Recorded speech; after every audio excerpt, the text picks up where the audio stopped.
Il était une fois un riche marchand qui avait 3 filles. La plus jeune des filles s'appelait Beauty. Les sœurs ne l'aimaient pas car elle était la préférée de tout le monde. Un jour, le père allait se rendre en ville et demanda à ses filles quoi apporter en cadeau. Les sœurs aînées ont demandé des robes et des ornements précieux, et la plus jeune a demandé une rose écarlate, la plus belle du monde.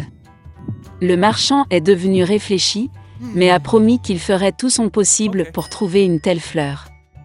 Et prenez la route. Le père a rapidement trouvé des cadeaux pour les filles aînées, mais pour les plus jeunes, il ne pouvait pas les trouver. Chaque rose que le marchand rencontrait sur son chemin était plus belle que la précédente. Partout où il regardait. Et puis la route l'a conduit dans une forêt dense. Il faisait très sombre et froid là-bas. Soudain, des lumières sont apparues au loin. En approchant, le marchand aperçut un immense château ancien, tout en or et diamants. En entrant dans sa porte, il entra dans une salle pleine de joyaux. Il a vu qu'il y avait une table au milieu de la salle, et qu'il n'y avait pas de vaisselle dessus, et que tous les plats étaient en argent et en or. Mais le château était vide, il n'y avait personne. Le marchand pensait que le propriétaire viendrait probablement d'une minute à l'autre. Il a attendu 1 heure, 2, 3, personne ne s'est présenté. Le marchand ne put résister et s'assit à table. Après avoir mangé sur le ventre, le vieil homme a pris la route.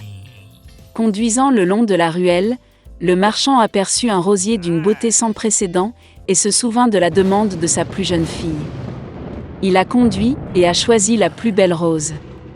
Au même moment, la foudre a éclaté, le tonnerre a frappé, il y a eu un rugissement, et il s'est levé, comme hors du sol, devant le marchand et non pas une bête ou un homme, mais une sorte de monstre, terrible et poilu.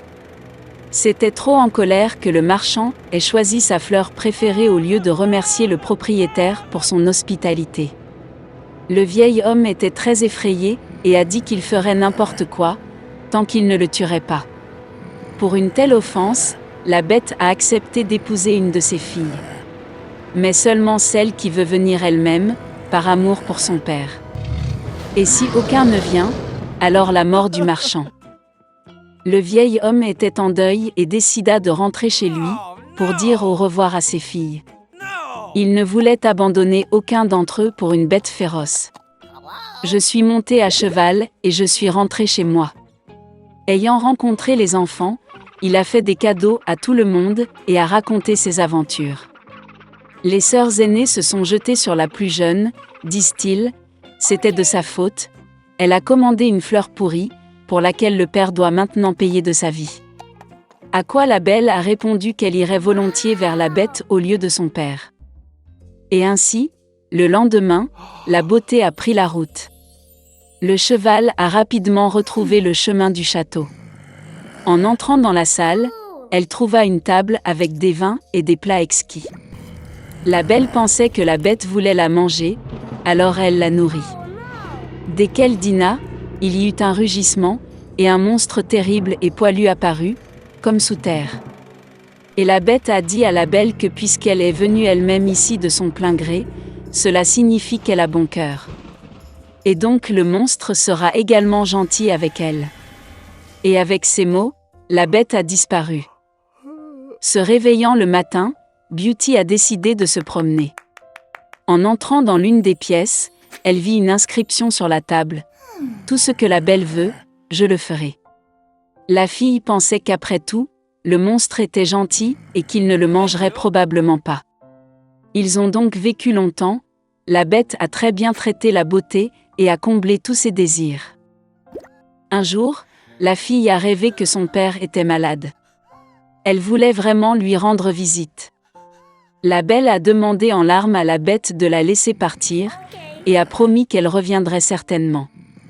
Le monstre a répondu qu'elle était libre et qu'elle pouvait revenir quand elle le voulait.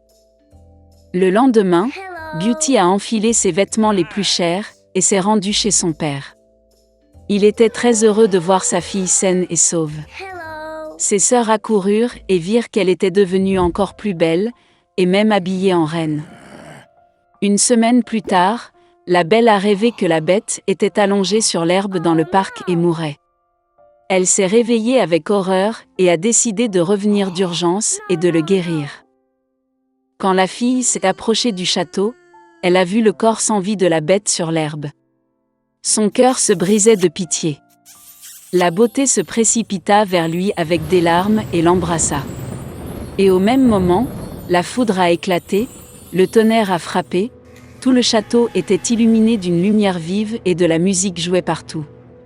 Le monstre disparut, et à sa place le prince le plus charmant gisait sur l'herbe. Il a dit à Beauty que cette fée maléfique l'avait ensorcelé et l'avait transformé en monstre jusqu'à ce qu'une belle jeune fille tombe amoureuse de lui et veuille se marier. La beauté lui tendit la main, et ils allèrent au château. Le lendemain, la belle et le prince se sont mariés, et ont guéri heureux pour toujours. C'est ainsi qu'un bon cœur peut briser un mauvais sort. Dans la partie la plus profonde de la mer se trouvait le palais du roi de la mer. Et il avait 6 filles. Ils ont joué dans le jardin toute la journée. Contrairement aux autres princesses, la plus jeune était calme et maussade. Et son nom était la petite sirène. Surtout, elle adorait écouter des histoires sur le monde des gens. Traditionnellement, une sirène ne pouvait remonter à la surface que pour la première fois à son 16e anniversaire. Et maintenant, il est temps de voir la terre et la plus jeune princesse. Elle a fait surface près du navire, chantant et musique venant du pont.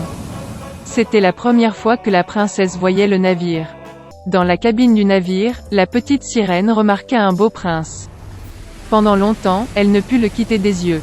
Soudain, une violente tempête a éclaté en mer. Le navire du prince a heurté un rocher et s'est brisé en morceaux. Dans l'obscurité totale, la foudre a éclaté et la petite sirène a vu le prince tomber dans la mer. Elle l'a sauvé en le ramenant à terre. Bientôt, le prince a été retrouvé par une fille qui passait. Quand il s'est réveillé, il lui a souri et l'a remercié de l'avoir sauvé. La petite sirène est devenue triste que le prince ne sache même pas son existence. Elle a plongé dans l'eau et a nagé. D'après les histoires de son père sur les gens, la petite sirène savait qu'il considérait la queue de poisson des sirènes comme laide.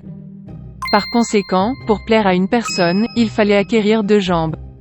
Le lendemain, la petite sirène est allée voir la sorcière des mers. La sorcière accepta de lui faire une potion qui transformerait la queue de poisson en une paire de jambes minces. La démarche de la princesse serait gracieuse, mais chaque pas qu'elle ferait lui apporterait une douleur insupportable. Et si le prince en épousait un autre, la petite sirène se transformerait en écume de mer. En retour, la sorcière a souhaité prendre sa merveilleuse voix de la jeune fille. La princesse était prête à tout pour être proche du prince, et elle accepta. Après avoir navigué vers le palais princier de nuit, la petite sirène a bu une boisson magique. Une vive douleur la traversa et elle s'évanouit. Se réveillant dans l'après-midi, la jeune fille a vu le prince devant elle, et baissant les yeux, a trouvé 2 pattes au lieu d'une queue de poisson. Le prince a essayé de savoir qui elle était et comment elle est arrivée ici, mais la petite sirène ne pouvait pas parler. Malgré sa démarche aérienne et sa belle danse, elle ressentait une douleur terrible dans ses jambes. Le prince s'attacha de plus en plus à la petite sirène, mais la traita toujours comme une petite fille douce. Il ne lui est jamais venu à l'esprit de faire d'elle sa femme. Une fois que le prince a admis que son cœur est occupé par celui qui l'a sauvé il y a longtemps sur le rivage, ils vont se marier. La petite sirène était très bouleversée, mais ne pouvait pas lui dire la vérité. Au moment du mariage, le prince a invité la petite sirène à accompagner les jeunes mariés en voyage de noces. Une luxueuse tente lune de miel est étalée sur le pont du navire. La petite sirène avait une dernière soirée pour être avec celui pour qui elle avait quitté sa maison, donné sa voix merveilleuse et enduré des tourments sans fin chaque jour. Mais il ne les a même pas remarqués. Quand le silence tomba sur le bateau, la petite sirène s'assit sur le pont et attendit les premiers rayons du soleil. Soudain, près du navire, elle remarqua ses sœurs. Ils ont demandé en larmes à la sorcière d'aider à sauver la princesse de la mort. La sorcière leur a donné un couteau tranchant, avec lequel la petite sirène devait percer le cœur du prince. Une goutte de son sang transformerait ses jambes en queue et elle pourrait retourner à la mer. La petite sirène a regardé dans la tente et y a vu un couple amoureux endormi. Elle n'a pas trouvé la force de prendre la vie du prince et a jeté le poignard dans la mer. De chagrin, la petite sirène se jeta à l'eau. Mais la gentillesse de la princesse a fait fondre le cœur de la méchante sorcière. La sorcière a annulé son sort et la petite sirène avait à nouveau une queue de poisson au lieu de jambes humaines.